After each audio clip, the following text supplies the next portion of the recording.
ఇంతగానో మోసం అవుతుందని నేను ఎప్పుడు అనుకోలేదు.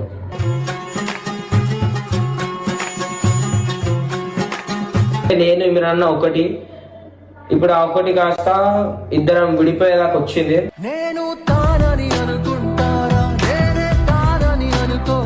అండ్ ఇంట్లోకి వెళ్ళిపోదామని ఫిక్స్ అయిపోయాను గాయస్. వెనకలా మాట్లాడదు కట్టప్ప, ఇది నువ్వు తగ్గించుకుంటే మంచిది, చాలా మంచిది కట్టప్పన.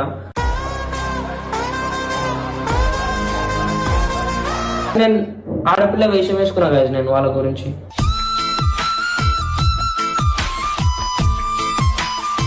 ఎప్పుడు చూసినా పక్కన 10 మంది ఉంటుండే, ఇప్పుడు ఎవరు లేరు, నన్ను ఒక్కరు ఏం చేసినారు.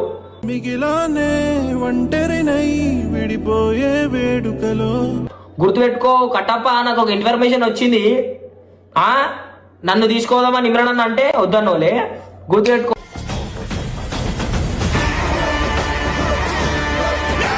అండ్ పాపం అనొద్దు కాదు, నేను ఎవరు పాపం అనొద్దు. అండ్ బరువు పెరిగినట్టు గుండెకి ఏమైనదో. నేను ఎందుకంత బాధపడుతున్నా అంటే చెప్పబోతున్నా ఇప్పుడు వినండి.